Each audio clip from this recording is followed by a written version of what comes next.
In his mid-30s, on the verge of bankruptcy and fleeing a failed marriage, a small-town man had virtually no prospects. He had no university education and no money to fall back on. All he had was a dream to create a candy company. And by ingeniously partnering with his biggest rival, he was able to rise up and dominate the global chocolate market, starting a multi-generation empire that would eventually rise to a value of almost $100 billion. Starting in his home kitchen, this young entrepreneur ended up producing the most popular chocolate of all time. This is the story of Franklin Clarence Mars.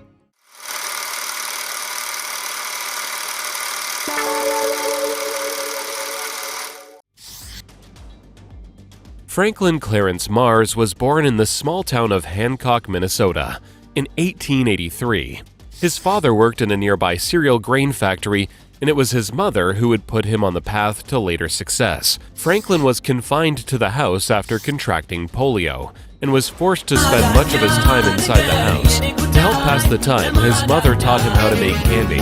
From the baking process to dipping them into a chocolate coating, Franklin came to know the method back to front. Fascinated by the candy, Franklin wasn't content with making his mother's recipes. From an early age, he was already adding twists, experimenting with different flavor combinations and methods, and his preoccupation never faded. By the time he'd finished high school at the age of 19, he was already selling a product he marketed as Taylor's Molasses Chips, made out of his mother's kitchen. Initially, his innovation was matched by his business instinct, becoming mildly successful selling the candies to locals. But without any capital to support the business, Frank struggled to stay afloat. It didn't help that competition in the candy-making business was ramping up.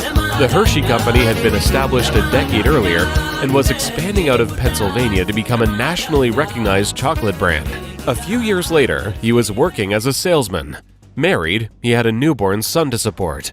His part-time candy business had failed, but having grown up tinkering with his recipes, Frank was certain that his product was good enough to be successful. All he needed was a bit of luck. At the time, he and his family were living in the small town of Wadena, Minnesota. His personal life was coming crashing down too, divorcing his first wife and losing custody of their son. With that, Frank moved to Tacoma, Washington, alone. Now, Frank put all his energy into another business venture. After arriving in Tacoma, he founded the Mars Candy Factory in 1911. Frank was down on his luck when he began his newest business venture. He was manufacturing the candies himself from his kitchen. His first product was buttercream candy, with a soft creamy filling encased by a rich chocolatey exterior. Once again though, despite a quality product, Mars's business hit a brick wall and his business failed. Frank moved his new family and second wife back to Minnesota, this time to the big city of Minneapolis. Frank was now 37, had two major business failures, an estranged son and ex-wife, and no money to his name. But he wasn't deterred. Something inside him told him that success was his fate.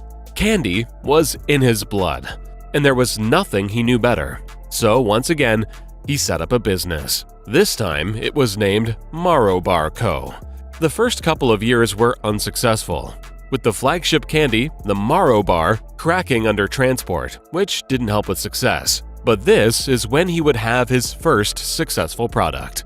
With nougat and a top layer of caramel packed inside a coating of milk chocolate, it was the first ever filled candy bar.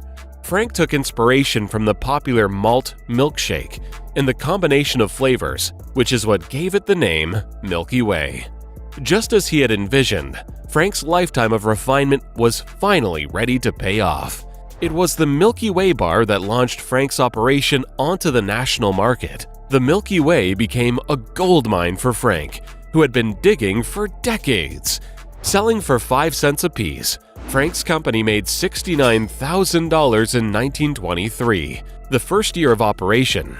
The following year, the Milky Way bar exploded in popularity, becoming a nationwide sensation and earning Frank over $800,000 in sales. Today, that would amount to more than $14 billion. This meant that for the first time, the company could afford to have a full-time sales team to help with expansion.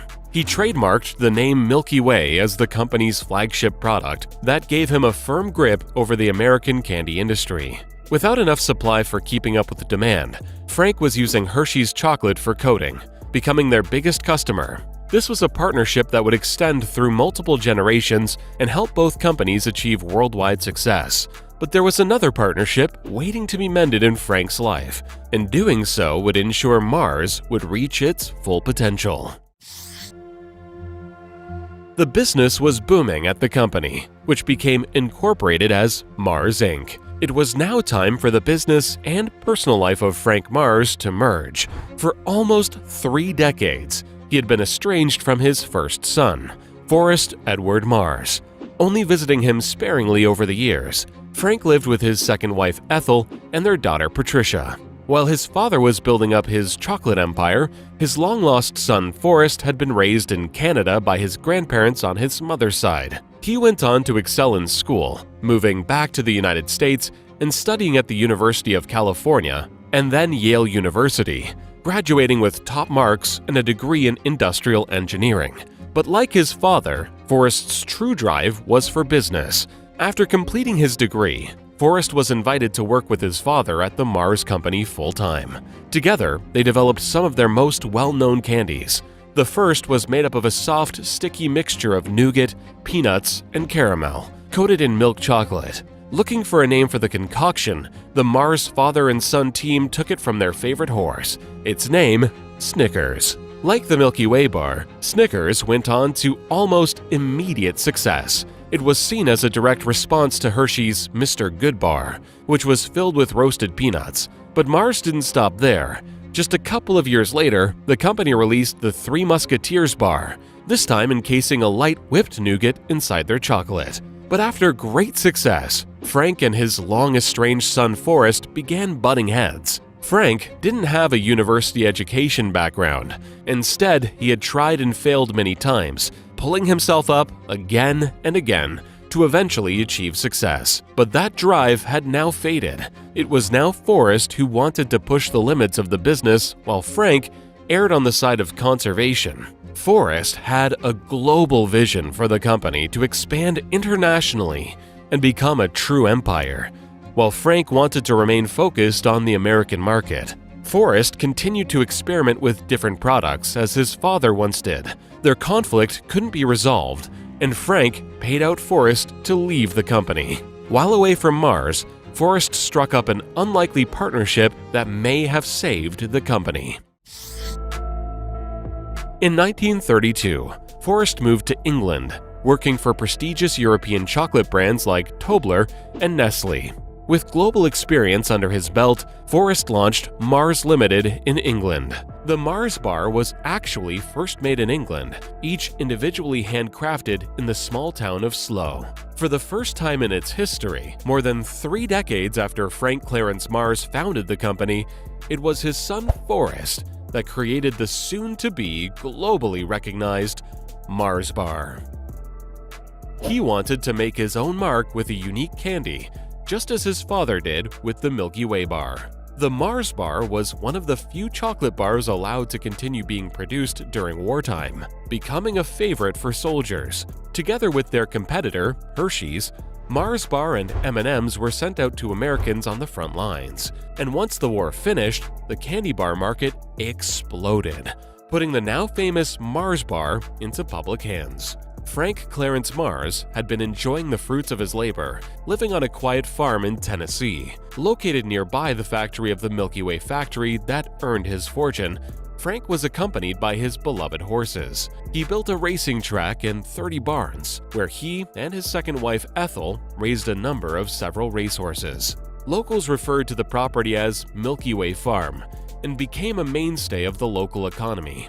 During the Great Depression, it helped nearby residents avoid the catastrophe faced by most other Americans.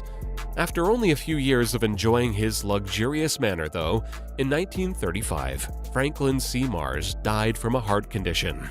More than 90 years after his death, the farm was restored and opened to the public as a local landmark, as a commemoration to his contributions. But back then, Frank's death raised a huge question.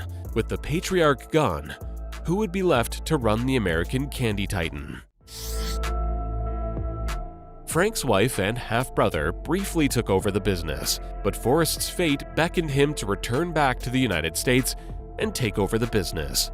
Making quick work of expanding into other markets, his experience in Europe gave him plenty of connections and knowledge over the Atlantic, and many products like Maltesers were advertised to Europeans as crunchy honeycomb bubbles with a delightful malty flavor. Forrest's expansion crossed into different industries too, moving into pet food with the brand Pedigree and cereal grain with Uncle Ben's Rice. He once said, "I'm not a candy maker, I'm empire-minded." But at the center of the empire remained chocolate, where Mars went on to develop a product that he based on small chocolate pellets he had seen soldiers eating in Europe. These were specially made to be small, easy to consume in different proportions, and lightweight. He sought investment from Bruce Murray, the son of the Hershey Corporation's executive. Together, the name for Mars and Murray's creation, M&M's, was born. They were perfectly suited to be soldier rations and quickly became a favorite of Americans. When the product went public after World War II, and to prevent copycats, they imprinted a large M on each piece. The world was fast being introduced to the fruits of Mars's legacy.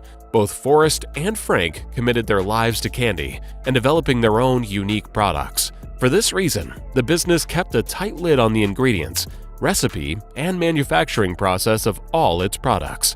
In 1993, a Washington Post writer was allowed a small glimpse inside the factory, but only to witness how the M was stamped. Under Forrest's guidance, he turned his father's candies into a multi-billion-dollar machine.